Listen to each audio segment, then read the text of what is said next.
Hi, I'm Tierney Smith for Bass City Beat, and we're here at WWJ to be interviewed by Greg Bowman, a radio personality, and also get a behind-the-scenes look of the radio world.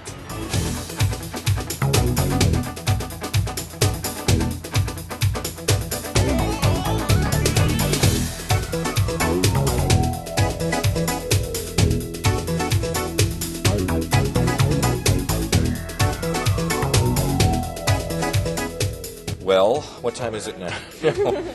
I've been on the air, I've been at WWJ since 1990. I've been doing this for over 30 years. I became aware of Bath City Beat just from a press release that was sent to me by one of your, I guess, faculty advisors, and then I was provided a copy of your DVD, and I got a chance to watch what you did during Super Bowl week, and I was very impressed. I was knocked out at the editing and the production and the professionalism, and everybody really looked like they were having a good time. And I'm an anchor here. I do the midday show, but I also do a segment called Making the Grade, and it's an educational piece that we run Tuesdays and Thursdays, and it tries to look at what's really going on in the schools around the Metro Detroit area. I think it's really important that I try to get on stuff that people don't see on the front page, because unfortunately when people think about school stories, it's usually schools are closing, teachers are being laid off, some kid made a threat at the school, there's something bad usually. And so I try to look at maybe something that's more positive. It doesn't have to be, Pollyanna kind of positive thing. But if there's a kid who's got a perfect SAT score, I think that's interesting. It's not going to get on the first page. If there are students who are working in their community, if there are things, extracurricular activities, or students who are doing exceptional things like you guys are doing, I think it's important that people know about that and know that, teenagers aren't necessarily just slackers sitting on their butts playing, Grand Theft Auto, that you're doing other stuff. Jackie, first, tell me who you are. My name is Jackie Foisey, and I'm a reporter for Bath City Beat from Mount Clemens High School. And you're a senior. I am. So, what about you? When you're a sophomore, then you get no respect, and you have to do the jobs that the high-profile anchors don't want to do, that kind of thing. You have to earn your respect. We get started off with the easier stories so we can progress as reporters and producers. Has it been what you'd expected? Has it been better? Yeah, well, I didn't really want to do it at first because I don't, being in front of a camera kind of scared me. Yep.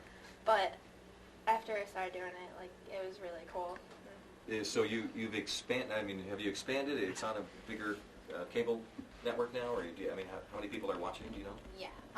We recently expanded. In Mount Clemens, the show reaches, I think it's 4,500 houses, and now we're reaching over 150,000, so we've expanded a lot.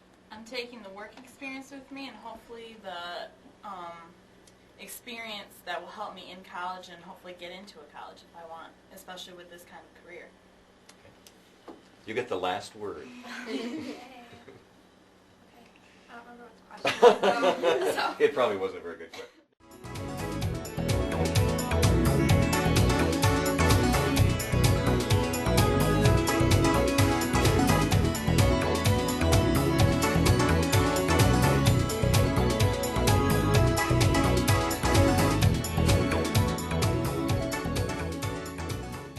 I tell people I've always been a chatty kind of person, so I knew I wanted to do something where I got to talk, got to communicate.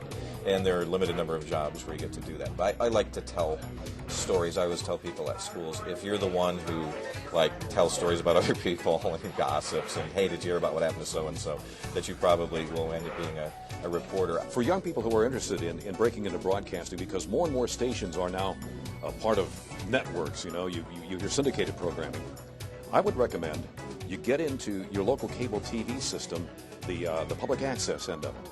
I think that if you do that, you have to accept the fact that you're not going to make any money, but this gives you a great grounding, and in matter of fact, you'll be learning things that most people pay thousands of dollars to learn from the technical end. It's great to have big dreams, but kind of start small. A lot of us working here worked in Toledo.